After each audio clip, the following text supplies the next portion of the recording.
Click that subscribe button on your screen. Like, comment. Ooh, this is beautiful. Am I the only one who is obsessed with aquarium or something? Like, comment, and share. Ẹ káàbọ̀ èèyàn mi ṣàlàáfíà ni mo bá yín. Show tèmi, show engineer Alagbo. Ó ti drop update fún everybody. Ó dẹ̀ ti apologize. But ṣe kúkú mọ èmi pé in between things, I can always see the lies. Kò sí bó ṣe sọ pé o mọ bó ṣe ń manipulate tó. Hi, ẹlẹ́yà tí mu. Màá mú ya ẹ̀. Bẹ́ẹ̀ ni. First to begin with ni pé ó drop video kan. Ó kí everybody. Hello, Mami Kemi.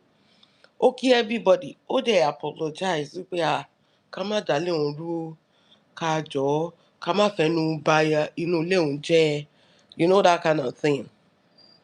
That's not even the bone of contention. The bone of contention is that, okay, nísìnyí tó ti apologize. You apologize to everybody. You said kí I forgive her, right? Èmi ò rò pé anybody hate her. You know, I don't think anybody hates you. But I think you did not, ṣe àwọn nǹkan tó yẹ kó o ṣe. Ìwọ náà fail in some aspect, Engineer Alagbo. You failed your wife, Ìyálé, in some aspects, and you did not know that bí eléyìí ló ṣe máa turn out to be. Oh, more. And at the end of the day, ìgbà tí mo wo apology video sórí ara bí tí mo ti sọ pé o ti ń kọsẹ̀ lélẹ̀. Ìgbà tí mo wo apology video you apologize to everybody, including the bloggers that like you and the bloggers that don't like you, and you forgot Ìyálé.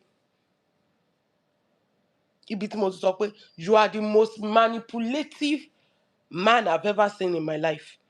So understand wípé ibi tá a délé ní lórí ọ̀rọ̀ Ìyálé Ikimo àti ìwọ àti family ẹ̀ tó ẹ̀ jọ ń ṣẹ̀sìn lénìí. Ṣó mọ̀ pé ìwọ ló fi ọwọ́ ara ẹ fà? Engineer Kọ̀rẹ́. Ṣó mọ̀ pé ìwọ ló ṣe kí ni ló fi ọwọ́ ara ẹ fà? Ask me how. First to begin with, nǹkan tó ṣẹlẹ̀ ti ṣẹlẹ̀. Gbogbo alámọ̀ bí social media ṣe rí wípé we will always support Ìyálé. That is how social media is. Èèyàn tọ́kọ ẹ̀ bá ti fẹ́yàwó kejì, even it's common sense for you to know that Ìyálé tó wà nílé kì í ṣe pé she's forcing herself or she's manipulative. She's going to feel bad. Kò sí bẹ́ẹ̀ ṣe fẹ́ ṣe. She's going to ṣe kí ni? She's going to feel bad. Ìyẹn Ìyálé kò sí bẹ́ẹ̀ ṣe fẹ́ ṣe. Èèyàn tọ́kọ ẹ̀ bá ti fẹ́yàwó kejì, kó jẹ́ pé kó jẹ́ Maria Mary gan, she's going to feel bad. That is how the world works. Kò sóbìnrin tó fẹ́ pé méjì. And she's going to be at the receiving end because she's always going to be thinking like, ṣé mi ò mọ̀ ṣe ni? And Ìyá Ikimo has been a person tó jẹ́ pé ó ti kúrò nílé ọkọ kan kó tó wá fẹ́ Engineer Kọ̀rẹ́. Engineer Kọ̀rẹ́ tó ti rò pé àwọn máa bára wọn kalẹ̀ again, ó tún lọ fẹ́yàwó kejì. It's just common sense for everybody to be like, obìnrin báwo ló ṣe máa feel? Tó bá jẹ́ wọ́n ńkọ́, you will feel bad. Tẹ́ bá wo situation Ìyá Ikimo. Engineer Kọ̀rẹ́ apologizes to blogger today, or was it yesterday? And he forgot to apologize to his wife. And that is where gbogbo tí root tí gbòǹgbò nǹkan ò bá ti dá, tí foundation nǹkan ò bá ti dá, ó kọ apology ẹ̀ lórí afẹ́fẹ́ ni. Because we all know that kì í ṣe pé ó fẹ́ apologize. What you are trying to do is to corner peace. Kó corner Ìyálé Ikimo. Ìwọ ló ṣẹ̀. To be frank, ìwọ ló ṣẹ̀. Ìgbà tọ́rọ̀ yẹn gbóná join from the start of ọ̀rọ̀ yìí, ó yẹ kí ọmọbìnrin yẹn máa pín fún blogger káàkiri. Ṣèbó ń gbọ́ táwọn blogger sọ pé àwọn ń pè é kó ń dáhùn wípé wà arrogant. Ìfẹ́ ẹ tó ṣì ní ni ò ṣe gbégbé sí ayé ẹ lé blogger lọ́wọ́. That is one thing that we always used to respect Ìyá Ikimo. Because she still love you. That is why ni recording tiẹ̀ ò fi jáde o. tó bá jẹ́ pé ó fẹ́ bínú kọjá be careful ni, ó máa ṣàjà ẹ̀ sí recording ni. Ẹ̀sìn ò bá ju eléyìí lọ lórí social media. Gbogbo ibi tó ti ń pè tí ò ti dáhùn yẹn, tó bá yẹ pé obìnrin burúkú ní ìyá Ikimọ, gbogbo bẹ̀ ló ti máa dáhùn pé wò ó kán mi lẹ́yìn ọ̀kan, èmi náà máa dẹ́ ẹ lóró, máa bá yé ẹ jẹ́ sórí social media. It cost her nothing. Hope you know. Towó náà fi ń bẹ̀ ìyá Ikimọ tí ìyá Ikimọ ò gbà. Dórí owó náà fi ń bẹ̀ ìyá Ikimọ tí ìyá Ikimọ ò gbà. Why? Because torí pé ó nífẹ̀ẹ́. The same you ló dẹ̀ wá lọ́nú ilé. Èmi ń sọ pé how did you, ṣó wà nù Quran tó gbé dání torí o kàn ń claim pé Muslim ni ẹni. Ṣó wà nù Quran tó gbé dání pé go to your house, go and set your wife up. Ibo ló wà nù Al-Quran? Wọ́n ní tó bá lè ṣe déédéé. Engineer Kọ̀rẹ́, bó o ṣe gbé voice note ti ìyá Ikimọ jáde ló yẹ kó o ṣe gbé voice note ti Sisi Alagbo jáde. Ṣe déédéé náà ń pè. You've always been trying to corner piece this person. This is why I have a problem with you. O apologize to sister girl. Ó ní ẹ torí pé ó ti post ẹ ló fi apologize o. Wọ́n ti apologize sí Dorcas kó sọ pé ìyálájẹ́ o ṣe thank you sáwọn yẹn, understandable. O apologize sáwọn blogger pé ká jọ wípé ká má dá lérú, ká jọ gbogbo ibi tó bá ti ṣẹ̀ kó. Ìyá Ikimọ ń kọ́ èèyàn gangan tó o ṣẹ̀ nìyẹn. Kí ló ṣó mọ̀ pé when you apologize to ìyá Ikimọ tó dẹ̀ sọ pé òun ti gbọ́, that is when everything settle on this social media. Nǹkan tí ò tí yé ẹ nìyẹn. This is you going here and here and here. Kàn lè rí ẹbí yàn dáadáa. You are not a good man. I stand on that 100%. This is you fo. Oh, máa wà lọ́dọ̀ Lizzy at one point. Ṣó mọ̀ ṣá? Tó ń wá validation lọ́dọ̀ Lizzy. Lizzy ò rán yẹ ẹ̀ṣẹ́. O bẹ́ sọ́dọ̀ Dorcas. Nísìnyí o ti bẹ́ sí ọ̀dọ̀ Stargurl torí pé o rí pé when you see a little crack in the wall, when you see a little crack, Engineer Kọ̀rẹ́, ó ti gbàgbé show tí Stargurl ṣe fún ẹ. Mi ò sọ pé kẹ́ máa. Stargurl is just angry based on báwọn commenter ṣe ń drag ẹ nígbà tó post Sisi Alagbo. Ó ní mo dẹ̀ sọ fún Stargurl pé o ò ní ìdí àti bínú, o ò tiẹ̀ ní right àti bínú because ìwọ ló kó àwọn people wọ̀nyí jọ. So o ò tún lè turn against them. Ìwọ ló kó wọn jọ láti fight for ìyá Ikimọ. O ò dẹ̀ ní right àti turn against them all of a sudden without any reason. O dẹ̀ expect pé wọ́n ní drag ẹ. Of course, ṣé outsider ló máa drag ẹ ni? No, insider náà ló máa drag ẹ náà. Àwọn tó mọ̀ ẹ́ náà ló máa drag ẹ. Àwọn tó kó jọ náà ló máa drag ẹ. So ìwọ tó ti ṣó mọ̀ ìwọ nìyẹn kí mọ́ gbẹ́kẹ̀lé. Ká sọ pé okay, everybody want to turn against her. Everybody want to turn against her. Ṣé ẹ mọ̀ pé from the beginning ẹ̀yin lẹ́ ń sọ fún ọmọbìnrin èèyàn tó máa tẹ̀lé àti èèyàn tí ò ní tẹ̀lé lórí social media. Ẹ̀yin lẹ́ ń sọ fún pé má lọ bí báyìí o, má tẹ̀lé léyìí, má lọ bí báyìí o, èèyàn burúkú léléyìí o, èèyàn tí ò dá léléyìí o. Stargurl, you and the blogger supporting Ìyá Ikimọ, this is what you've been doing to her. Má lọ bẹ́ léyìí o, má lọ sí bí báyìí o. That is what you were doing. You confuse this woman. These people turn against her.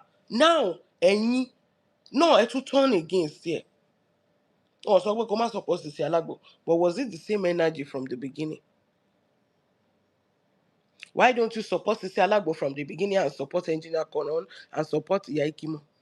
Ó ní mo sọ pé Engineer Kọ̀rẹ́, when you see a little crack, tó bá ti rí pé wọn support Sisi Ìyá Ikimọ mọ́ ibẹ̀ ló máa sá lọ. Torí ẹ̀ mo sọ pé he's a very manipulative man. He doesn't care. As long as tó bá ti rí pé wọn support Ìyá Ikimọ mọ́ bí báyìí, ibẹ̀ ló máa sá lọ. That is not a good person.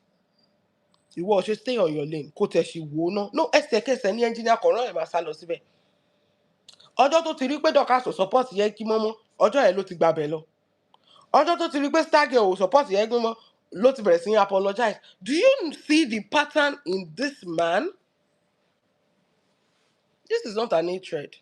Kí ni mo fẹ́ hate yín fún? Ó ní mo sọ pé where is Ìyá Ikimọ's apology video for you to go to the house and record her? mo dó ẹ mọ́jú. For you to go to the house, record her, send it to blogger, record the bathroom, send it to blogger, so that people, number one, to record her so that àwọn èèyàn máa fi ṣẹ̀sìn. Number two, to record her so that àwọn èèyàn ò ní bárajà mọ́. Ó ṣe ọmọbìnrin, ó break union, ó ṣẹ́, ó tún ṣẹlẹ́dàá ẹ̀, ó tún wá ṣe kíni, ó tún wá fẹ́ fìyà jẹ. Gbogbo àwọn tó ń support, gbogbo ibi tó ń sá lọ lénìí. Why? Because you want everybody to run away from Iya Ekimo, and that is very, very impossible. That is very, very impossible. Surely, if you take care of your children or you don't take care of your children, that is not our problem. Ìwọ nìyẹn ẹ máa jẹ lọ́jọ́ alẹ́. Ṣé ọmọ tèmi ló fẹ́ fi wáṣọ ọmọ ni? Àbí táwọn ọmọ yẹn bá di governor, tó bá di senator, tó bá déèyàn gidi nílé ayé, ṣé wọ́n máa rántí ẹ̀? Ìwọ àti kádàrá ẹ̀ nìyẹn. Tó wù ẹ́ kó tọ́jú ọmọ ẹ o. Bọ̀ sórí obìnrin tó ṣẹ̀ yẹn, ó ṣẹlẹ́dàá ẹ̀, and you have not apologized to her. Tí foundation bá da, kò sí nǹkan tó lè wó ilé. Foundation, root of the problem. Engineer Alagbo, you keep beating around the bush. Nígbà tó ṣe fídíò yẹn, mo ṣì ń wò ó pé ṣé máa ẹ jẹ́ àwo fídíò ìtàn bóyá mo wò ó over and over again pé bóyá o máa apologize sí ìyáálé. Where is ìyáálé's apology? No matter how small, bó ṣe ń apologize káàkiri, you have never seen ìyáálé Ikimo come out on social media to drag you, but you have dragged us. Ìwọ àti girlfriend ẹ yẹn, ẹ ti drag ẹ mọ́dà. Ìyẹn náà Iya Ekimo tún sunkún, ó tún wá mímíkì Iya Ekimo. You have dragged her saying she was giving information to blogger, the same blogger and saying don't praise Engineer Alagbo. This is why I can never take you serious. I don't have anything against you, but I can never take you serious. Where is Iya Ekimo's apology? The same you, tó ń galavant, tó ń post Sisi Alagbo, the love of your life, the world. Did you do the same for Iya Ekimo? Ṣé Quran tó sọ pé kó o ṣe déédéé? Ṣé o mọ̀ pé Quran mọ nǹkan tó ń sọ ni? Did you post Iya Ekimo? I saw one post from Iya Ekimo today. Ó post kìíní yẹn. Nígbà tó wà site, I believe that should be your site. Ọmọbìnrin yẹn máa sọ̀rọ̀, ẹ bá rí Iya Ekimo. Ẹ ní sọ pé the same Iya Ekimo tó rí pẹlẹbẹ bíi kìíní lélẹ̀. Only when the thing was good. O apologize to blogger, àtàwọn tó ṣépè fún ẹ, àtàwọn tó ṣe gbogbo ẹ, àtàwọn tó drag ẹ. You apologize to all bloggers pé ká jọ, ká má fẹnu burúkú sọ̀rọ̀ family ẹ mọ́. And you forgot the wife. No, ó ní mo sọ fún ẹ pé you are literally, nǹkan tó ń ṣe tèmi rí tó ń ṣe ni pé you are just looking for pity party and kò lè work. You are just looking for kini pity party, and for me Owele Atemu kò lè work. If you have still not apologized to Iya Ekimo and start doing, and we start saying it, I thought you wanted to change. I didn't know that you are manipulative. Nígbà tí mo rí ẹ tó lọ́lé, tó lọ ya fídíò àwọn ọmọ ẹ pé ṣùgbọ́n sọ pé ò kí ń lọ́lé, ìwọ kọ́ ni pẹ̀lú àwọn ọmọ ẹ. Táwọn èèyàn wá sọ pé you don't even have to prove it to us. Everything you are doing on this social media is for you to prove to us that you are not guilty. But we are not fools. Ìwọ tó jẹ́ pé from one blogger to another lóyún àti Sisi Alagbo ni wọ́n sanwó kiri. We are not fools. Ìwọ tó jẹ́ pé pity party ló ń wá from the beginning. You jump from Lizzy, you jump to Dorcas, now you jump to Stargurl. We are not fools. We are not fools. A responsible man kò ní máa jump kiri kó máa wá validation, kó máa wá pity party. Nǹkan tí mo sọ yẹn mi lè take it serious.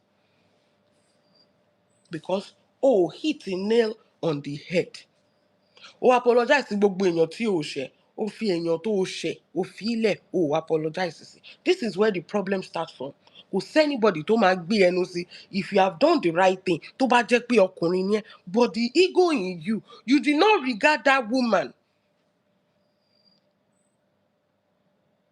You did not regard Iya Ekimo. This is where we have problem with you. Kò sí nǹkan tóbìnrin yẹn ò bá máa pa, ò bá jẹ́ pé £1 ló ń pa, ò bá jẹ́ Iya Ekimo níṣẹ́ lọ́wọ́ now. Àsàsìgbà tí Fọlá wá sórí social media kò níṣẹ́ kankan tó ń ṣe now, and we stood for her.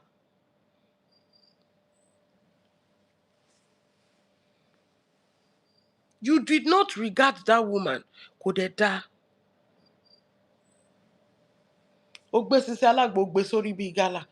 Ó bẹ gbogbo àwọn blogger. What about Ìyá Ẹkímọ́? You begging the blogger to me ní pé o fẹ́ ra gbogbo blogger society so that nobody will be with Ìyá Ẹkímọ́. I think that is what you've been doing. And you have been successfully doing that because a lot of bloggers, they no get sense. O fẹ́ ra gbogbo àwọn blogger society. Ṣé o mọ̀ pé kò sí big deal? Ṣé orí bẹ́ẹ̀ mi ṣe wà ẹlẹ́yà tẹ́mu? Mi ìran yẹn èèyàn ṣe. Màá post Sisi Alagbo, màá dẹ̀ post Ìyá Ẹkímọ́. Bí mo ṣe máa ṣe back to back nìyẹn. If you have done the right thing.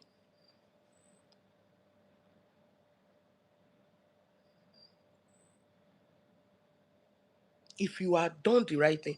Ìwọ tó sọ pé star girl máa kú kí last year tó parí. Ìwọ ló wá ń sọ pé torí pé ó sọ̀rọ̀ tó bí ẹnu kó má bínú. Now you want to be friends with star girl. Understandable. It takes somebody tó ní IQ tó high gan for them to be able to understand a narcissist like you. Èèyàn tí IQ ẹ̀ ò bá high kò lè understand the pitch tí Hakeem ọkọ Sisi Alagbo tó fi ń operate. You will never understand that man. He will gaslight you with a lot of things. Ó ní mò ń sọ apology tó wá ṣe yìí. Inú ẹ̀ ti dùn sí pé everybody has shifted from Ìyá Ẹkímọ́. Hence the apology. Why didn't you apologize? Kó tó di pé star girl kó tó di pé ó bẹ̀rẹ̀ sí post Sisi Alagbo àbò bẹ̀rẹ̀ sí sọ̀rọ̀ against Ìyá Ẹkímọ́. Why didn't you apologize? But kété tó rí pé star girl ti ń sọ̀rọ̀ Sisi Alagbo ti ń post there, that is when you apologize. And some people don't see a pattern. Ọmọ education is not a scam. Where is the apology of the woman tó fẹ́ sínú ilé? Ó ní mò ń sọ pé you are just beating around the bush. Sórí issue ẹ̀. Ó fẹ́ ká máa fẹnu gidi pé orúkọ ẹ̀. Ó fẹ́ ká máa sọ̀rọ̀ gidi sínú ayé ẹ̀. When you act like a husband, tó bá ṣe bíi pé o lè tó lé, ọkùnrin tó lè tó lé ò kì í wá blogger kiri. You will look for that woman. Tó bá yẹ pé orí Facebook ló ti máa bẹ̀rẹ̀ sí ń bẹ̀, wàá post ẹ̀. Wọ́n ní kí Ìyá Ẹkímọ́ padà sínú ilé. Ẹ dẹ̀ expect kó padà without this man apologizing like he mean it. Bẹ́ẹ̀ ni. Bó ṣe ń post Sisi Alagbo ló ṣe máa post Ìyá Ẹkímọ́. Má bínú, inú ló ń bí ẹ. Bó ṣe lo ChatGPT láti highlight tó kọ oríṣiríṣi nǹkan fún Sisi Alagbo. Bẹ́ẹ̀ ló ṣe máa nǹkan tí Al-Quran sọ pé ṣe dé. Kì í ṣe pé kò há àbí kò há kíní kéwú sórí. Are you applying that kéwú in reality? You cheated on a woman. You corner piece everybody from supporting that woman. You apologize to everybody. You put another woman on top of the woman tó wà nulẹ̀. And people say you are the good one. Let's make this make sense now. Let's make this make sense. What's the reason tó fi lọ record ẹ̀ tó bá sùn? Tó dẹ̀ ní intention pé o fẹ́ record ìyàwó ẹ̀. O bá sùn mọ́jú. Mi ìrírú eléyìí rí láyé mi. O lọ báyàwó ẹ̀ sùn. O dẹ̀ record ẹ̀. O ní intention pé wọ́n ní o fi recorders abẹ́ ẹ̀ pọ̀n. O dẹ̀ record ẹ̀. O ní intention pé o fẹ́ lọ báyàwó ẹ̀ sùn. O dẹ̀ fẹ́ record ẹ̀. O ní intention tó mú phone tó mú camera tó dẹ̀ lọ camera bathroom ẹ̀ torí pé o mọ̀ pé ẹ wo bí bathroom ẹ̀ ṣe dọ̀tí. Nǹkan tó ń sọ yẹn your word against you, Engineer Alagbo. Ẹ wo bí bathroom ẹ̀ ṣe dọ̀tí. Ẹ wo bí bathroom ẹ̀ ṣe rí. Ó dẹ̀ ń ta nǹkan oúnjẹ. Ẹ jọ, what does that tell you people? And this is the person tí gbogbo yín sọ pé is a good man. No, to me you are not. Okay, ká wá sọ pé okay, ẹ jẹ́ sọ bí tí mo ti sọ pé everybody knows what they are doing. Ká wá sọ pé okay, torí pé inú bí ẹ, bó ṣe drag ẹ ni inú ṣe bí ẹ. Have you even apologized to that woman when you realize that nǹkan tó ṣe fún Ìyá Ẹkímọ́ is at fault? Jẹ́ sọ kíní kan fún ẹ. Níbi tó rò pé o ti lọ fi Ìyá Ẹkímọ́ ṣẹ̀sín, ó fi ara ẹ ṣẹ̀sín ni. This is a woman that has 6 children and a business.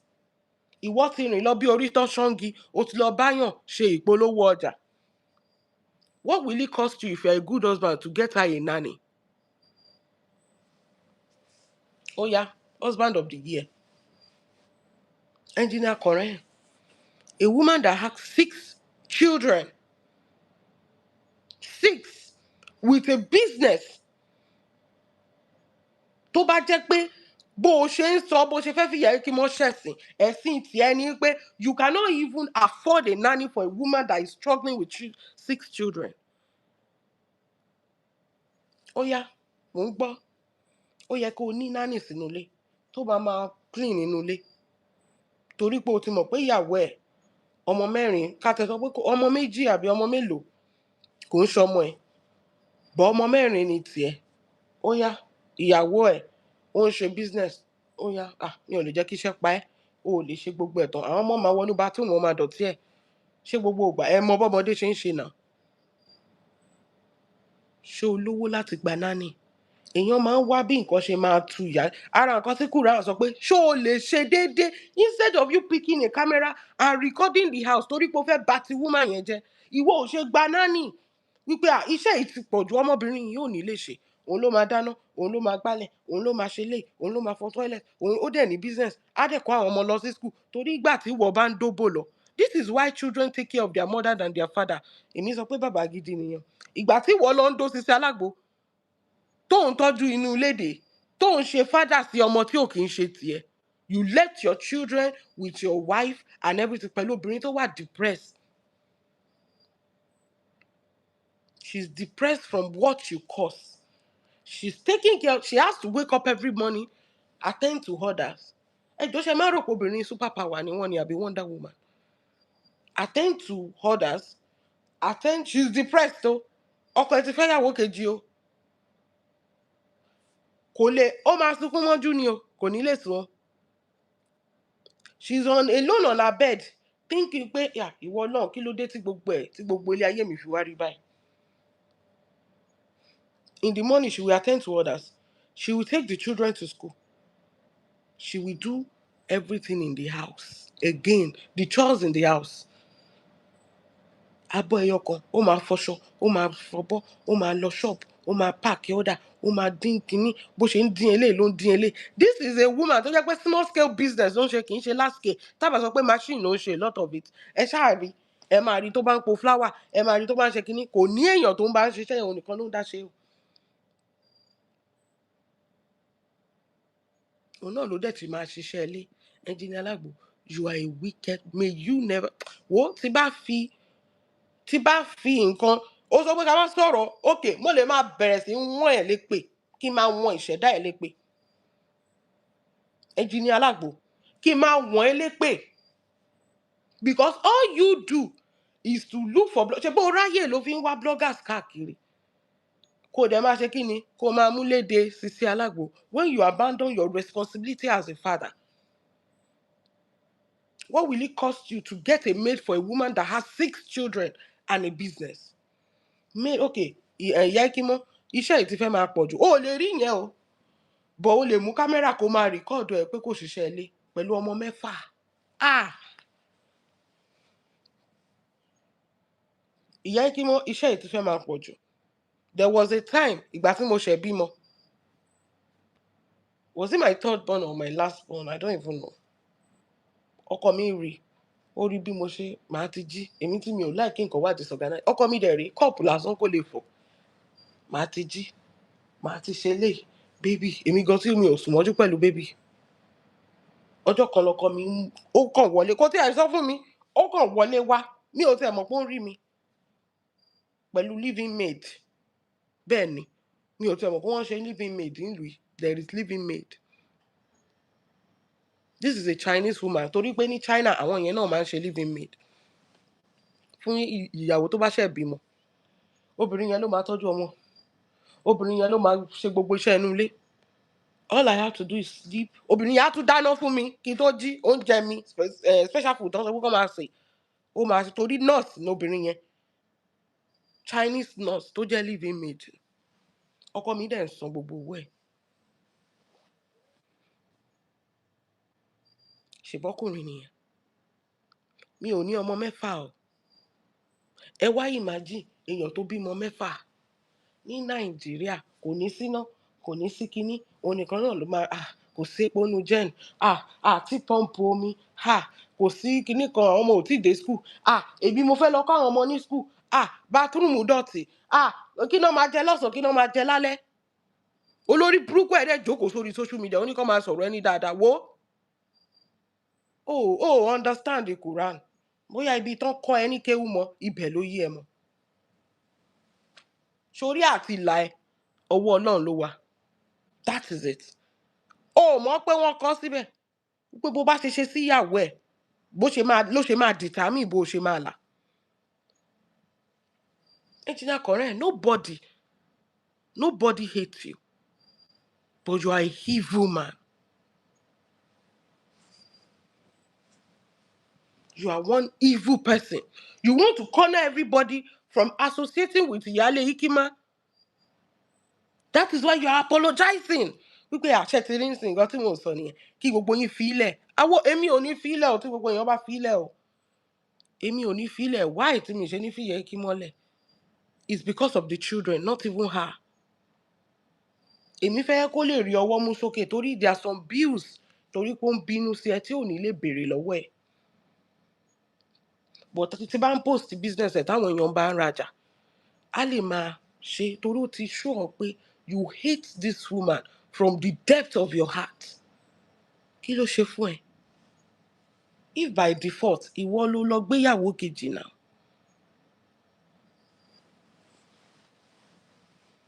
Ìwọ ló lọ fẹ́yàwó kejì, ìwọ ló break union. Was she like this before?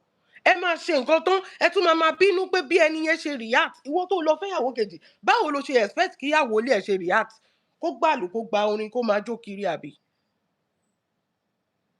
Ẹ máa ṣe nǹkan tán, ẹ̀yin lẹ tún máa bínú pé kí ló dé tó fi react gbélé? Ṣó yẹ kó bínú? Ìwọ ló dẹ̀ ṣẹ̀ mí o dẹ̀ tún bínú pé mo tún bínú.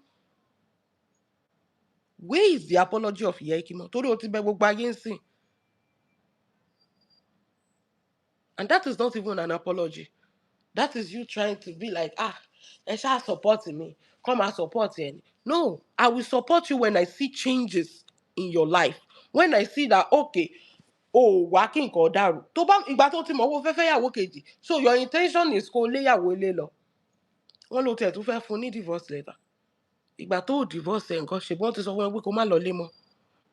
Ṣèbí tó bá tún lọ lé gan lọ record ọmọ ọlọ́mọ ni. So ìgbà tó divorce ẹ̀ nǹkan, kí ni impact tó ṣe nínú life ẹ̀? And for the fact that yín rò pé Ìyá Ikima can never be anybody, let me tell you one thing. Nǹkan tẹ́ ẹ rí tẹ́ fi ṣe mistake, tó bá change career ẹ̀, tí ò dín chinchin mọ́, ó yá. Tí ò tiẹ̀ wá dín chinchin mọ́, ṣèbí chinchin yẹn lẹ fi rò pé kò lè make ẹ̀, kó wá change. Òun kan ní visa lásán ní Ìyá Ikima need. Visa, kó gba passport kan ṣe visa fún, kó máa bọ̀ ń bí báyìí. Ẹ jọ̀ọ́ kí lẹ tó wá fẹ́ sọ. Tó bá dé apply orí pípé sí bí báyìí, ó máa shock yín. Torí gbogbo yín máa jókòó, ẹ máa rò pé ẹ̀yin nìkan lẹ lè determine life èèyàn, ẹ̀yin nìkan lẹ lè determine kó padà sílé ọkọ ẹ o. Even if the man is. Mo rí fídíò kan lórí Facebook lánàá. Obìnrin yẹn, ẹ máa mọ̀ pé ikú ẹ̀ ti yọ díẹ̀. Tó ń ṣe wedding, ó ń circulate lórí Facebook lánàá. Ẹ máa rí ikú ẹ̀ tó ti yọ díẹ̀. Òun àtọkùnrin yẹn, tẹ bá rí bọ́kùnrin yẹn ṣe ń gbé sókè bíi pé bọ̀bọ́ yẹn ò sí Ọlọ́run. Mo máa ń wo life obìnrin Ọlọ́run. Tó máa sọ pé ẹ lè mọ nǹkan tóbìnrin ń go through no marriage. Ọmọkùnrin yẹn ò nífẹ̀ẹ́, òun náà mọ̀, bó dàbẹ́ ni pé ó ti lóyún kó má bàa di ẹ̀sín. Ẹ wo bí bọ̀bọ́ yẹn ṣe ń ṣe, ẹ wo bó ṣe gbé tó dán díẹ̀ mọ́lẹ̀. Ibùgò ojú gẹ́ yẹn, ojú ẹ̀ ti wà teary. This is a wedding, a ongoing wedding. Ní ọkọ ti gbé ọmọbìnrin yìí tó kò tiẹ̀ rẹ́rìn-ín, inú ẹ̀ ò tiẹ̀ dùn bíi pé he was being forced to do that. Ṣé rí mo ṣe wà ẹ́? Mo stingy pẹ̀lú òbò mi. Ọlọ́run, kì í ṣe wúùbù nìkan mo fi stingy, òbò mi gan mo fi stingy. Close Lens Association of Nigeria ni mí. Because mo gbọ́dọ̀ rí i pé ọrùn ẹ ti fẹ́ẹ̀ ré bọ́lẹ̀ kí tó la òbò fún ẹ. because ìgbà tí ọmọkùnrin yẹn ń dolóyún ìgbà tó ń dolóyún kò ṣe bẹ́ẹ̀ yẹn o. Ìgbà tó doyún tán you don't want her anymore. Nǹkan tó bá ti yẹ kó o bóbìnrin sùn ó yẹ kó o mọ̀ pé òkè o irú obìnrin yìí mo lè fẹ́ sílé because kí ló wù ẹ́ lára obìnrin yẹn á jẹ́ pé o kì í ṣèyàn dáadáa ni o kàn fẹ́ take advantage ẹ̀. Ó ní mò ń sọ kinní kan tí gbogbo àwọn blogger Sisi Alagbo ìgbà tó ń drag Sisi Alagbo ẹ̀jẹ̀ ń dà lára ẹ̀ ìgbà tó ń dó engineer Alagbo ṣẹ́dí ẹ̀ dà lára ẹ̀ question ni o. Ìgbà tó ń dó ọkọ ọlọ́kọ because kó tó di pé ẹ ṣe marriage ẹ ti dóra yín dáadáa ẹ̀jẹ̀ ò dá ń gbogbo ìgbà yẹn o. Ìgbà tí ilé agbọ́n wá jálé ẹ lórí all of a sudden ẹ̀jẹ̀ ń dà lára ẹ̀ ẹjọ́ tẹ́jẹ̀ bá dà lára Sisi Alagbo kí ló wá fẹ́ dà lára ìyá Ikimọ́. Sherry, for ìyá Ikimọ́ to heal from this is going to take a while. Ṣé wá rí bí gbogbo yín ṣe ń drag ẹ̀ tẹ́ nǹkan náà peace ẹ̀ in fact ó tún máa jẹ́ kó tún máa hate bọ̀bọ́ yẹn sí ni. I'm talking tí gbogbo yín kan náà peace ẹ̀ nǹkan tó máa rò ní pé if this man can go to this length òun náà máa rò pé tí gbogbo yín kan náà peace ẹ̀ tí gbogbo yín gbàbọ̀dé fún òun nìkan ṣe o òun lẹ tún gbàbọ̀dé fún. Wọn ò ní kẹ́ bá ṣe nǹkan tó bá wù yín. It's a free word. Wọn ò ní kẹ́ má ṣe nǹkan tó bá wù yín. But for everything téèyàn bá ṣe kéèyàn máa ro ọjọ́ ọ̀la. Ọmọ 6 ọkọ ò sínú ilé ẹ̀yin obìnrin dẹ̀ gang up against ẹ pé ẹ má lọlé in fact ẹ má fún lówó gan ẹ jẹ́ kí ìyà jẹ òun rò pé kí ìyà jẹ ọmọ làkejì ẹ obìnrin ẹgbẹ́ ẹ ìwọ tó tún jóbìnrin tó jẹ́ pé o ti jẹ̀yà rí ṣó lóbìnrin tí ò ti jẹ̀yà ńlé ọkọ ni. Even nǹkan tó bá fẹ́ ọkọ tí ọkọ ẹ̀ dá sí ẹ àwọn àna ẹ̀ gan máa jẹ́ kó orí ṣégè àwọn àna ẹ̀. Ìwọ tó jóbìnrin tó ti jẹ̀yà rí o dẹ̀ ń sọ fún engineer Alagbo ẹ má lọlé mọ́ in fact ẹ má send owó oúnjẹ sáwọn ọmọ ẹ jẹ́ kí ìyá yẹn jẹ dáadáa kó lè padà wá sọ́dọ̀ yín. Ẹ dẹ̀ bẹ̀rù Ọlọ́run. Tí kì í dẹ̀ ṣe pé ìyá Ikimọ́ ló fa wàhálà engineer Alagbo ló fa wàhálà ẹ dẹ̀ gbè sẹ́yìn ẹ tún gang up against ìyá Ikimọ́ tó jẹ́ pé òun ni victim. Gbogbo aládẹ̀ ń gbàdúrà sọ́nà pé ìwọ náà ṣe irú nǹkan báyìí fún mi. Èmi máa ń ṣe nǹkan based on bí n bá ṣe ṣe kí Ọlọ́run ọba kó ṣe kí ni kó gba ẹ̀san ẹ̀ lára àwọn ọmọ mi bẹ́mi ṣe máa ń ṣe nǹkan nìyẹn. Tó bá bímọ obìnrin bó ṣe yẹ kó ṣe máa ronú nìyẹn. Because tó bá yẹ pé nǹkan tó ṣẹlẹ̀ sí ìyá Ikimọ́ ọmọ ẹ̀ obìnrin ló ṣẹlẹ̀ sí nǹkan. Ṣé mọ̀ pé ìyá Ikimọ́ bímọ obìnrin ṣá? Òun náà dẹ̀ ní family ìyá kan ló bí ìyá Ikimọ́ náà. Òun náà dẹ̀ lẹ́lẹ́dàá tiẹ̀. Òun ni mò ń sọ pé this man doesn't regard her.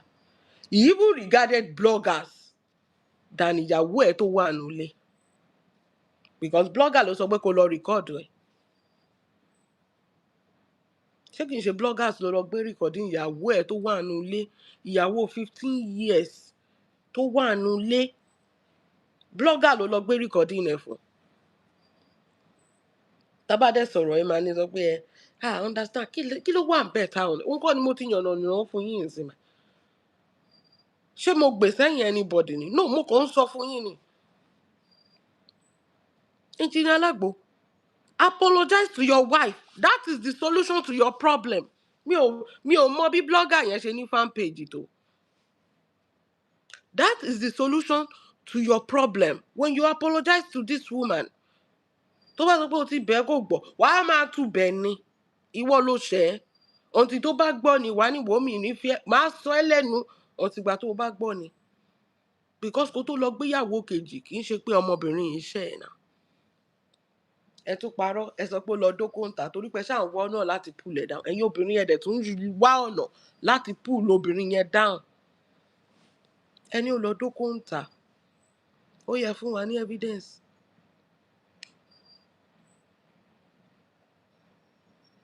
Obìnrin á lọ dóko ń tà ọkùnrin á sì máa fẹ́ ṣó possible? Kò possible now. Bò torí pé ìkà wà nù yín ìkà ni ẹ fẹ́ ṣèkà fún ìyá ìkímọ́. Mo dẹ̀ máa ń sọ kinní kan, mo ní ṣẹ́rí, if the world is against you but God is for you, ó ti conquer. Ẹ fẹ́ kọ́nà ẹ̀ wípé a máa force ẹ̀ wọlé ẹnjìnì Alagbo ni. Ọlọ́run tó bá jẹ́ èmi, mi ò lè lọ o. Tó bá jẹ́ èmi, mi ò ní lọ o, mi ò ní padà. And for the man not even to realize that ẹ̀yin jẹ́ kí ẹnjìnì Alagbo rí pé gbogbo nǹkan tó ṣe fún ìyá ìkímọ́ is right. He took another woman. He was not going home. Abi, he was recording his woman. He was trying to sabotage the business because kó tó sọ pé o lọ báyàwó ẹ̀ promote ọjà. Ṣebí báwo ló ṣe máa promote ọjà èèyàn nígbà tẹ́niyẹn ò bá sí ńbẹ̀? How are you people even reasoning? Ọlọ́run, ṣé mi nìkan ni mò ń ro kiri bá? Kò yé mi o. Tó bá mọ̀ pé òkè o fẹ́ báyàwó ẹ̀ polówó ọjà, kí ló dé tó fi ní sùúrù kò jáde? Kí ló dé tó fi polówó ọjà yẹn nígbà tẹ́ ẹ jọ wà nulẹ̀? There was a time tẹ́ ẹ̀ ń dóra yín mọ́jú.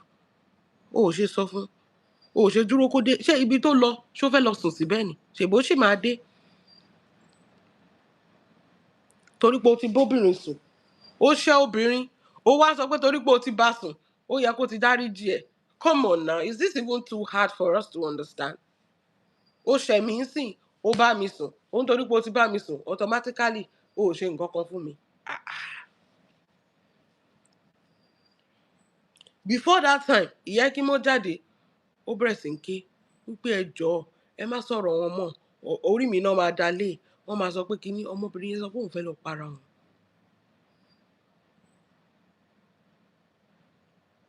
Ọmọbìnrin yẹn sọ pé òun fẹ́ lọ para òun.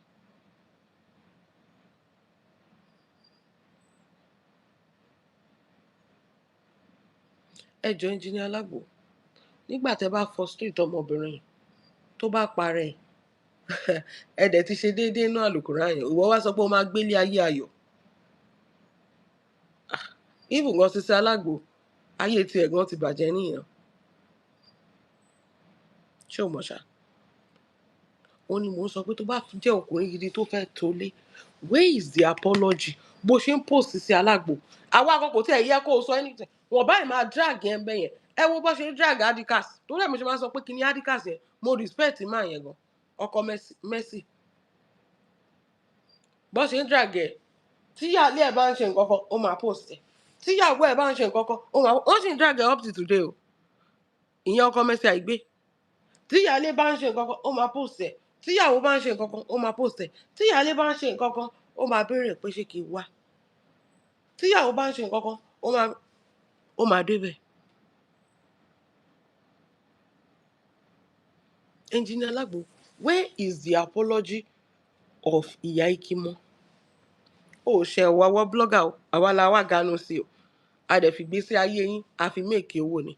But where is the apology of ìyá ìkímọ́? Where is the apology of ìyá ìkímọ́? If you're truly a good Muslim and you are a good husband, ṣó tí pé o ti pàdánù méjèèjì, ìlànà tí Islam múlẹ̀ o ò tẹ̀lé, o tún fìyà jẹ orí olórí torí pé o fẹ́ fẹ́yàwó tuntun. Ìyàwó mi, iṣẹ́ ti pọ̀ jù nínú ilé, o ò tiẹ̀ ní rí kan. Ṣé èèyàn máa ń tú àṣírí inú ilé ẹ̀ síta?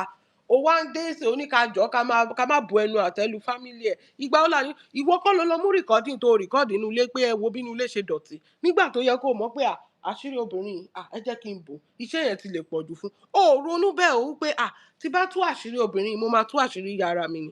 Èèyàn tó ń gbé kòtò revenge ni, àtiwọ́ àtèèyàn tó gbin fún lẹ́jọ́ ń lọ. Bẹ́ẹ̀ ni, igbó máa dí mọ́ wọ́ náà. Ọ̀nà máa dí mọ́ ẹ náà. Ìwọ mọ̀ pé ẹ má bu ẹnu àtẹ́lu fámílì mi. Ṣé ìwọ ṣe nǹkan tó fi ní bu ẹnu àtẹ́lu? Gbogbo nǹkan tí mò ń sọ ẹ̀ báyìí ṣáràbù ni, ṣebí nǹkan tó ṣe ni. Nǹkan tó ṣe ni now. If you acted right, ìgbà tí mo délé o, iṣẹ́ yẹn ti fẹ́ pa ọmọbìnrin yẹn, mi ò sí nílé láti máa assist ẹ̀, òun nìkan ni obìnrin dẹ̀ ni, ó máa repo, ó máa ṣe ilé, ó máa gbá àwọn ọmọ lọ school, ó máa dáná, ó máa ṣiṣẹ́, ó máa ṣe gbogbo ẹ̀. Ok, iṣẹ́ yẹn ti ń pọ̀ jù, ó yá wá maid. Tí bá mú fún ẹ ní maid nsìn o lè sọ pé bí mo fẹ́ wá fi ṣe nǹkan fún ẹ, ìwọ wá maid, máa sanwó ẹ̀ lóṣooṣù, so that at least iṣẹ́ inú ilé ìyẹn máa ṣe. Wọ́n fẹ́ fọṣọ àwọn ọmọ ni o, wọ́n fẹ́ clean ní bathroom ni o, wọ́n fẹ́ ṣe gbogbo ẹ̀ ni o, maid máa ṣe, so that iṣẹ́ yẹn á tún rọrùn lára ẹ̀. No, but you took a camera, even gan kó tiẹ̀ má jẹ́yàwó ẹ̀, Engineer Alagbo, this is why I can never trust you. Kó má jẹ́yàwó ẹ̀ gan, o fẹ́ pẹ̀gàn èèyàn, o dẹ̀ ń sọ pé káwa wa máa support yẹn, I can never. Ṣebí èèyàn máa ń daṣọ ró èèyàn ni. Engineer Alagbo, wo àṣírí ẹ̀ máa tú sí gbangba báyìí ni. Ìwọ tó bá ti wò ó pòkè, o fẹ́ tú àṣírí èèyàn wípé ẹ̀sìn èèyàn ló fẹ́ wá. Tó bá ní ọ̀rẹ́ tírú kíní yẹn dẹ̀ ń ṣẹlẹ̀, imagine pé Iyekimo is your friend, kó jẹ́ ọkùnrin ni.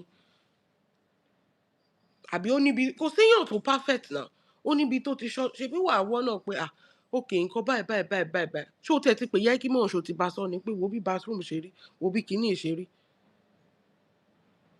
Tó bá sọ pé wo iṣẹ́ yẹn ti fẹ́ pọ̀ jù, ó yá kí ni solution. Ọkùnrin gidi máa ń wá solution fún inú ilé ẹ̀ ni, kì í ṣe pé ó máa wá tú àṣírí inú ilé ẹ̀ fún ta, fún gbangba. Ṣé táwọn ọ̀rẹ́ ẹ̀ bá ń ṣe nǹkan tí ò ṣe kíní, is it that you call them or look for solution? Tí Sisi Alagbo gan ṣọ́ máa sọ pé òun náà ò dọ̀tí ni. Ṣé o lè jáde kó o record ẹ̀ kó gbé wá torí pé ààyò ẹni? Ìwọ fẹ́ tú àṣírí èèyàn kan, ó wá sọ pé k'Ọlọ́run ọba kó bo àṣírí tiẹ̀. How now? Wọ́n ní behind every successful man there is always a woman. Ìwọ fẹ́ tú àṣírí ìyá Ikimo, ó fẹ́ bà ọjà ẹ̀ jẹ́, ìwọ dẹ̀ fẹ́ kí ọ̀nà tiẹ̀ kó máa là kí gbó má dì mọ́ ẹ. Ó fẹ́ kí àwa ayé yìí ká fi ẹnu máa ṣàdúrà fún ẹ, my dear. Tí bá gbàdúrà fún ẹ, ìpè ní o, in disguise. Nǹkan tó ṣe yẹn, I feel apologize to the woman. Ìyá Ikimo má bínú. Mo ṣẹ̀ ẹ́ nípa tìyẹn, má bínú, inú ló bí mi, báwọn blogger ṣe drag mi ni, as simple as that. This is what I will do since tí mo ti rí pé ó lè jẹ́ pé iṣẹ́ yẹn ti pọ̀ jù. Ṣé o ní ìrònú pé iṣẹ́ èèyàn tó bímọ 6 ti pọ̀ jù, iṣẹ́ ti fẹ́ pa obìnrin yẹn? O ò dẹ̀ sínú ilé láti assist ẹ̀, òun àtọmọ 6. Ó lọ jókòó tẹ́tẹ́rẹ́, òun báráyé fọwọ́ tì, níbi tó wà yẹn náà ṣó ti wá di Dangote ni. Ṣùgbọ́n sọ pé mò ń lọ, ẹ̀dílé mú ni náà fi bàbá ṣe furniture. Ṣèbí wọ́n lọ dóko, wọ́n ní ká ẹ̀dílé mú. Ṣé ìwọ gan ti wá rí ṣe? Still náà o ò lè rí ṣe, because ìwọ tó bá ti ń wá ṣùbú ọmọ làkejì ẹ. Ẹ wo gbogbo bathroom o, ẹ wo gbogbo ẹ̀ bó ṣe ń dọ̀tí o, ó dẹ̀ ń tó oúnjẹ o, ẹ wo gbogbo ẹ̀ bó ṣe kíní kan.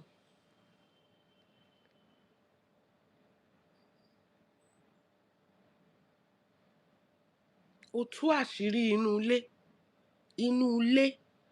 Obìnrin tó ti wà pẹ̀lú ẹ̀ for 15 years, ṣé o mọ̀ pé ó dọ̀tí ní gbogbo 15 years yẹn? Ṣé bó wà ń bẹ́? Nǹkan tẹ bá nílẹ̀ jọ ń jẹ. Ó dúró tí obìnrin for 15 years, ó wá lóbìnrin yẹn dọ̀tí. Ìwọ fún ara ẹ gan ọ̀bùn ní ẹ̀ náà.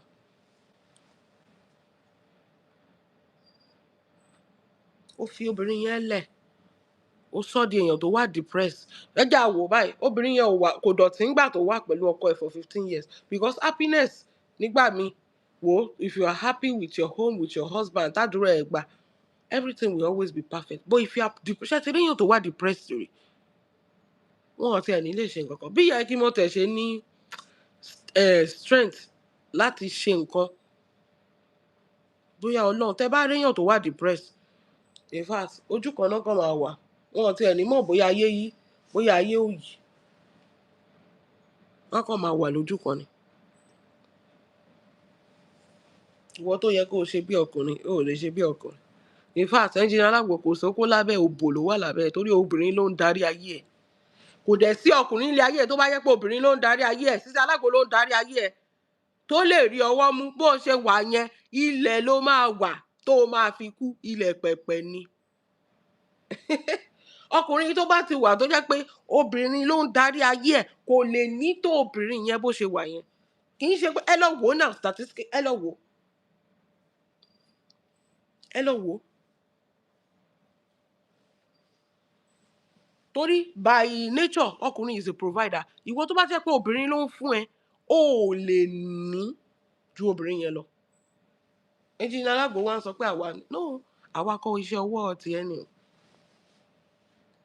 Iṣẹ́ ọwọ́ ẹ ni o. Àwa kọ́ o. Iṣẹ́ ọwọ́ ẹ ni. Tó bá mọ̀ pé igi ti wọ́, gbogbo ẹ̀ ti wọ́, ìwọ tó sọ pé star girl máa kú kọ́dún yẹn tó parí, o lè apologize sí star girl.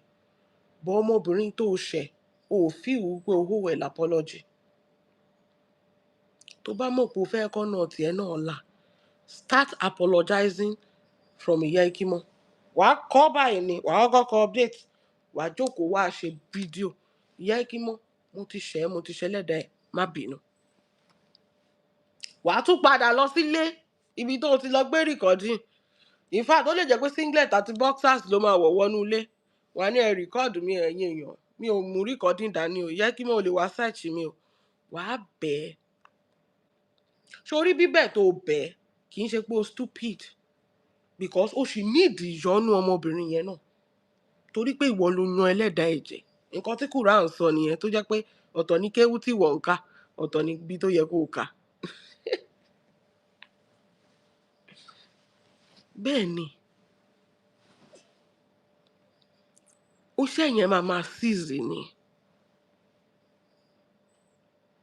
Apology doesn't mean you are stupid, but ó máa jẹ́ kí wàá rojọ́ ẹ̀ fáwọn ayé pé ẹ̀yin èèyàn mi, ẹ bá mi bẹ̀yàwó mi o. Ìyá Ikimo mi ò lè lọ, kò síbi tí màá lọ mọ́. Mi ò tí bá tiẹ̀ fẹ́ lọ, kò ní ṣe torí obìnrin màá ṣe lọ. O mọ̀ pé nǹkan tó ṣe nìyẹn. Kì í ṣe pé ọmọbìnrin yẹn ṣẹ̀ o ló fi sílẹ̀. Nínú Quran kan ṣe wọ́n sọ pé kẹ́ ẹ kọ obìnrin ni. Even gan tó bá ṣẹ̀, ṣé o ka Quran yẹn ṣá? Àbó níbi kan tó há sórí. Ṣé kéwú yí ẹ dáadáa ṣá? Engineer Alagbo. O lè kọ obìnrin nínú Quran. Abẹ́lẹ̀ ń ta sí obìnrin tí ò ṣẹ̀.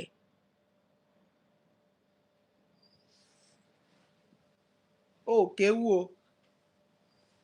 O need ìyọ́nú ọmọbìnrin yẹn. Tó bá ti lè yọ́nú sí ẹ báyìí, sórí gbogbo everything, gbogbo òkè yẹn máa di pẹ̀tẹ́lẹ̀ ni. Nǹkan tí ò yí ẹ nìyẹn. Tó bá ṣe di pẹ̀tẹ́lẹ̀ báyìí, ọ̀nà ẹ máa bẹ̀rẹ̀ sí ńlá ni. But if you refuse to do that and you are still looking for bloggers, wo 20 ọdún 30 ọdún lénìí, a ṣì wà ń bí o. Engineer Alagbo, a ṣì wà ń bí. 20 ọdún 30 ọdún,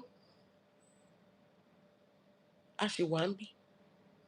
Àmúdẹ̀sọ kìíní kan, I will never forsake Ìyá Ikimo. Why? Because I feel like she's the only one there tó wà at receiving end. Sisi Alagbo ní iṣẹ́ lọ́wọ́ tó lè gbọ́ bùkátà ẹ̀. Inú bùkátà Sisi Alagbo náà ló ti ń gbọ́ bùkátà Engineer Alagbo. Ìyá Ikimo nìkan ni ò ní nǹkan. Ọmọdé wà lọ́wọ́ ẹ̀. Bí ìwọ ṣe kó àwọn ọmọ ẹ̀ lẹ̀, Ìyá Ikimo ò lè kó àwọn ọmọ ẹ̀ lẹ̀ kó lọ fẹ́ ọkùnrin míì. Ṣé o understand ṣá?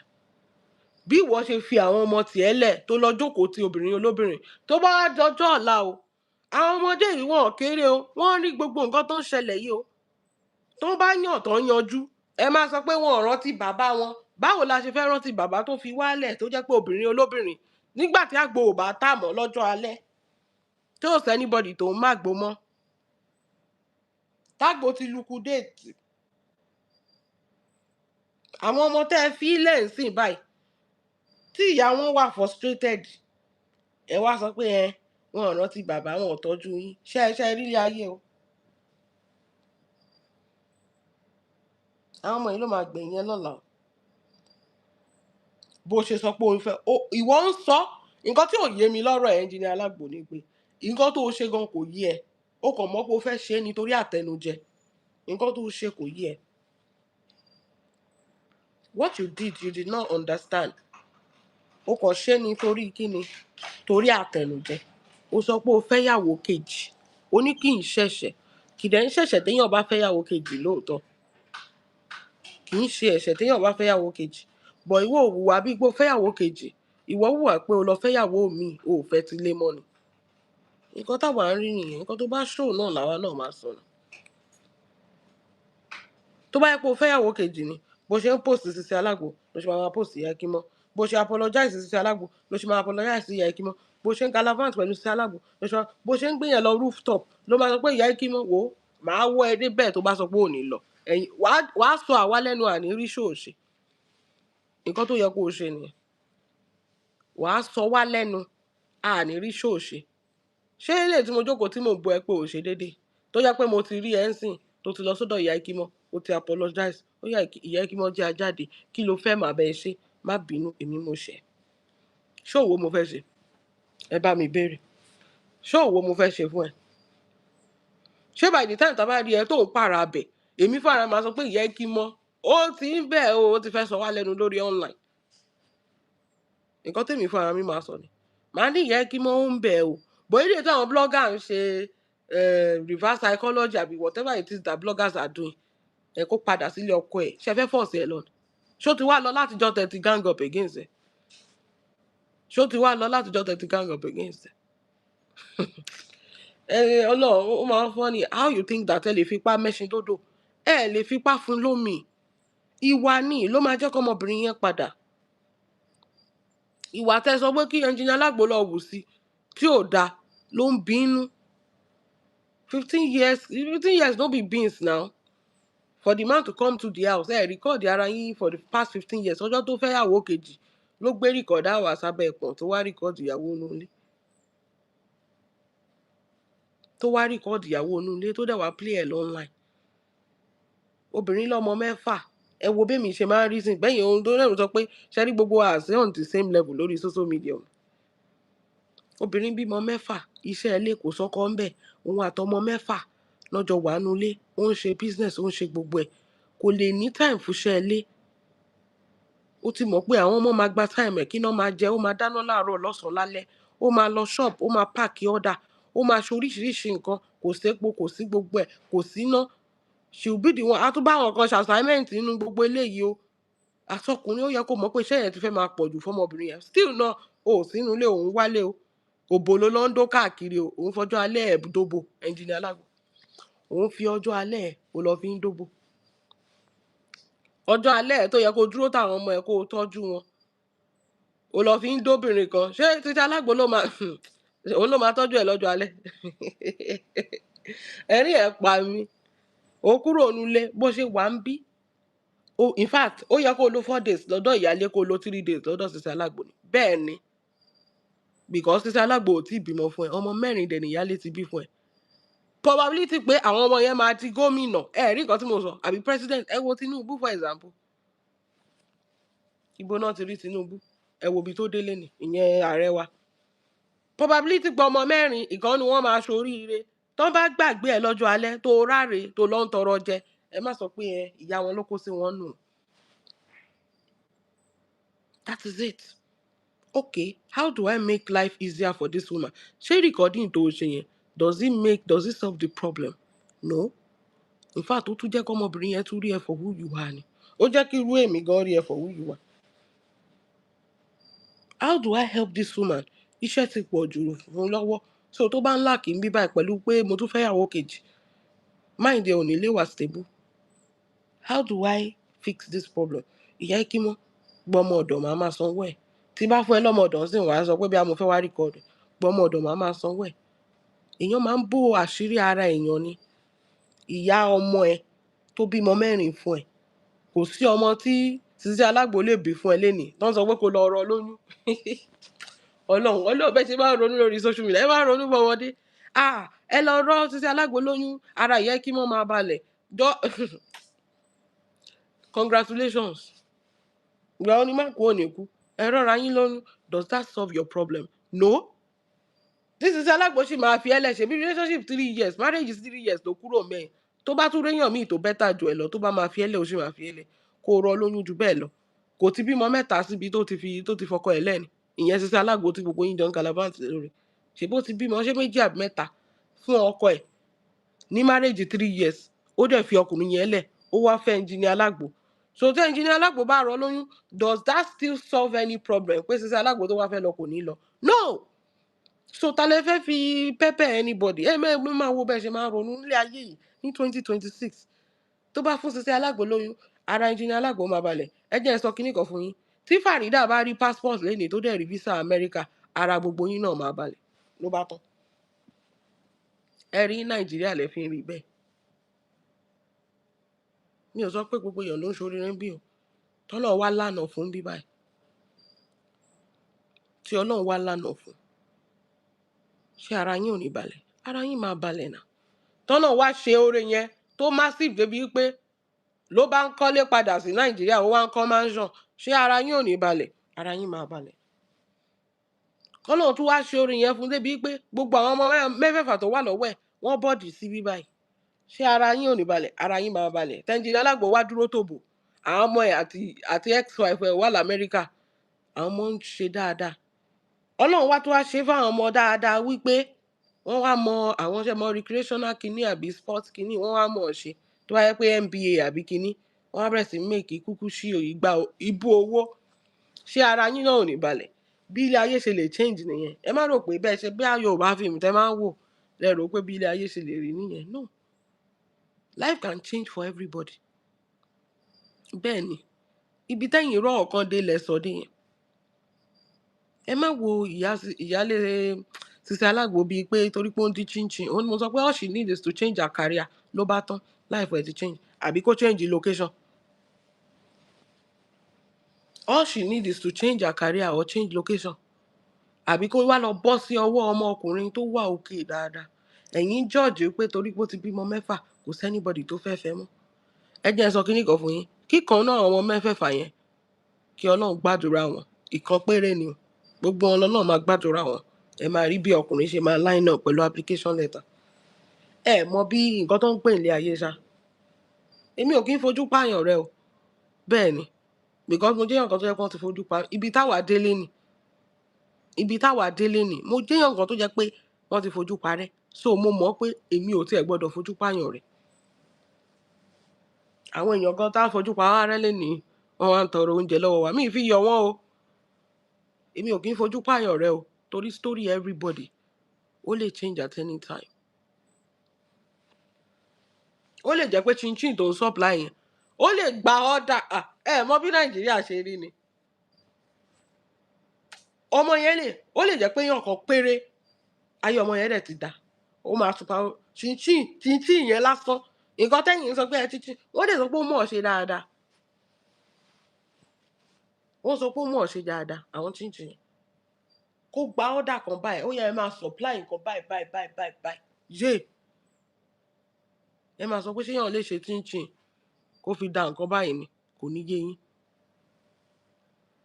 kò sí nǹkan tí yàn ń ṣe tọ́nà bá ti fàlùbáríkà sí so ẹ̀yin wo owó lẹ fi ganu sọ́dọ̀ Sisi Alagbo Ọlọ́run ẹ̀yin wojú Ọlọ́run wọkàn bẹ́ẹ̀mi ṣe máa ń rí ilé ayé nìyẹn o tọ́nà bá change story èèyàn báyìí wàá wò pé ó ní àwọn ará Nàìjà kan bọ̀bọ̀ yẹn tẹ́ bá rí ó máa dàbí àwọn téèyàn máa ń ránṣẹ́ tó kàn fẹ́ wá nǹkan tẹ́ bá rí ń sìn ẹ sọ pé kí ló wìn ó wìn lótò tó máa ń ṣe tẹ́ bá rí ibi Beverly Hills ló ń gbé náà tẹ́ bá rí ibi tó ń gbé lẹ́nu ọmọkùnrin tó jẹ́ pé a máa ń ránṣẹ́ tó kàn máa wọ́yàn tó máa sọ pé kò fẹ́ jẹ́ kéèyàn kan máa ṣe lè errand boy èmi ò kí ń fojú pààyàn rẹ o because Ọlọ́run ọba ọkàn ló máa ń wò ó ò dẹ̀ lè sọ ó ò lè ti kékeré mọ́tò ṣe ọmọ sòtọ́ Ọlọ́run bá lọ gbàdúrà ẹ̀ lásán Engineer Alagbo máa tọ̀ bára báyìí ẹ wá rí problem inú ilé tí gbogbo sọ kò séèyàn tí bẹ́ẹ̀mi ṣe máa ń rí ilé ayé nìyẹn o èmi kàn sọ pé okay àwọn náà wà ti pé èmi ò hate àwọn méjèèjì àbí àwọn mẹ́tẹ̀ẹ̀ta, but this is just it. Ẹnjẹ Alagbo want us to move on. We will move on when we see you doing the right thing. Tó bá ti bẹ̀ yálé ẹ̀ bó ṣe jáde tó o ṣe bẹ gbogbo àwọn blogger yìí, wàá mú ọmọbìnrin yẹn wàá bẹ̀. A máa dẹ̀ rí i pé you mean it from the depth of your heart. Kì í ṣe pé ó máa bẹ̀ lẹ́ẹ̀kan ó máa gbẹ́nu sókè o. No, wàá bẹ̀ with sincerity. Má bínú. Number 1, má bínú. Number 2, pé mo record ẹ, má bínú, inú ló bí mi. Wàá bẹ̀, wàá padà lọ́lé. Tó bá níbi eléyìí tó sọ pé kó má délé yìí, ó máa burú gan o. Ó tiẹ̀ fi rẹ́ sípò ìyálé Sisi Alagbo. Fi rẹ́ náà sípò ẹ̀ náà. Eléyìí tó ní kó má lọ́lé, ṣojúṣe ẹ. If the woman doesn't even miss you, what about your children? Naija ló wà tó ò lọ́lé. Òun ni mo sọ pé tọ́mọ yẹn bá rí opportunity láti jápa, kò ní wẹ̀yìn o. Kò dẹ̀ ní rán yẹ ẹ̀ ṣẹ́. Ìwọ náà lọ́lé, ṣojúṣe ẹ. So that Ọlọ́run gan máa mọ̀ pé ọmọkùnrin ó ń gbìyànjú o. Àwa èèyàn lásán nìyẹn láàrin pé o ò ṣe déédéé o. Wá wo nǹkan tọ́lọ́run ọba ń wò. Bẹ́ ọmọbìnrin yóò ṣẹ́, o mú rìkọ́dì rẹ̀ o lọ sọ́sọ́ online, o ṣẹ́, o rìkọ́dì inú ilé ẹ̀ o lọ sọ́sọ́ online, o ṣẹ́ náà o ṣẹlẹ́dàá ẹ̀. O ń gbé obìnrin míì lé lórí, o dẹ̀ ń pera ẹ̀ ń true Muslim. Báwo lẹ ṣe máa ń bẹ̀bẹ̀? Báwo lẹ ṣe máa ń gbàdúrà náà? Because I don't understand. Lẹ ṣe máa ń gbàdúrà sọ́lọ́run ọba, knowing that you are hurting somebody else and you are praying to God to forgive you. Kọ́lọ́run dárí ẹ̀ṣẹ̀ tí ẹ jẹ, o dẹ̀ ṣẹ orí èèyàn kan. Ẹnjẹ Alagbo, if I have not seen anything like that, and mo dẹ̀ sọ fún ẹ until tí ìyáálé Sisi Alagbo bá sọ pé ó ti tó ọkọ mi ti apologize o, ẹ ṣé o, kíní kan, kò sí nǹkan tó wà bẹ́ẹ̀ náà. Tó bá apologize ọ̀nà, àwa náà máa post Sisi Alagbo, máa post ìyáálé. Ó ní mo sọ pé a lot of things Sisi Alagbo tẹ́yìn sọ pé kò mọ nǹkan kan, ẹ̀jẹ̀ ń dà lára ẹ̀, omi sì máa dà lára ẹ̀. A lot of things, obìnrin kọ́ ni gbogbo wa ni. We know what another woman can do, especially when they are dating your husband. We know how they will. Wọ́n máa sá sẹ́yìn, wọ́n máa fẹ̀jẹ̀ sínú tutọ́ funfun jáde bíi pé they are innocent. No woman is innocent. Obìnrin tó bá yẹ pé okó ti pa yín pọ̀, eléyìí máa wọ́n náà tó jẹ́ pé òun láàyò. Ìyẹn máa wọ́n náà pé òun ní ààyò. Ṣé Sisi Alagbo ṣe bó ṣe yẹ kó ṣe àsọmọ àgbà tó pe rẹ̀? Ṣé wọ́n mú dé ọ̀dọ̀ ìyáálé ẹ̀? Ṣèbó ń galavan tó ń gbé ìyá ọkọ ẹ̀, àwọn ìyá ọkọ oníjẹkújẹ alátẹnujẹ. Ṣèbó pé ìyá ọkọ ẹ̀ sórí. Kí ló dé tí ò fi dé ọ̀dọ̀ ìyáálé ẹ̀ tó bá jẹ́ pé ọwọ́ tiẹ̀ náà mọ́? Ìgbà kan tó fẹ́ nílẹ̀ Yorùbá, o máa kọ́kọ́ meet ìyáálé ẹ̀ ni. Ẹ wá ní ẹ ò mọ̀ pé Sisi Alagbo, ṣé ojú Ẹnjẹ Alagbo fọ́? Nígbà tó kí ríǹgì sọ́wọ́ Sisi Alagbo tán ya picture ẹ̀ tí Sisi Alagbo gbé sí online. Ṣé o máa sọ pé òun ò mọ nǹkan tó ń ṣe? Ẹ má máa ṣe báyìí náà. O mọ̀ pé ọmọkùnrin ti marry àbí kò sọ fún ẹ tẹ́lẹ̀ pé òun ti marry? O ya fọ́tò gbé sí online, o dẹ̀ mọ̀ pé o mọ̀ ìyàwó ẹ̀, o dẹ̀ mọ̀ pé ìyàwó ẹ̀ ò mọ̀, bó o fẹ́ make sure pé kí ìyàwó ẹ̀ find out pé ìwọ ni new wife. Ṣé wọ́n mú ẹ lọ́wọ́? Wọ́n mú ẹ dọ́dọ̀ ìyáálé ẹ̀. Àsọmọ Yorùbá, torí ẹ̀ mo sọ pé for everything téèyàn bá ń ṣe, wọ́n mọ nǹkan tó ń ṣe. Èmi ò stupid bẹ́yìn ṣe stupid. Wọ́n mú ẹ lọ́wọ́ dọ́dọ̀ ìyáálé ẹ̀ náà. Ẹ̀ ń galavant káàkiri. Ẹ wá ń sọ pé kíní kan ṣe kíní kan. Èmi ò mọ nǹkan tó fẹ́ kí mi sọ. But Ẹnjẹ Alagbo, until when I see changes, àǹtí yẹ kí wọ́n wá ti dáríjì ẹ̀ wò, ọ̀nà ẹ̀ wò, ó easy. Gbogbo àwa tá à ń sọ̀rọ̀ ẹ̀ we will stop. But until then, my dear, we die here. We die here. Until then, pẹ̀lú gbogbo eléyìí tó ń ṣe damage control, we die here. Either you take it or you leave it. Nobody hates you. People just hate the way you behave like a nuisance. Ẹnjẹ Alagbo, bó ṣe jẹ́ narcissist, ṣó mọ̀ pé àwọn obìnrin tó bá ní low self esteem ló máa ń lọ fún. Sórí èmi, ọ̀gá àwọn narcissist ni mí. In fact, mo ní PhD nínú narcissism. Ọ̀gá àwọn narcissist, so I can see through you.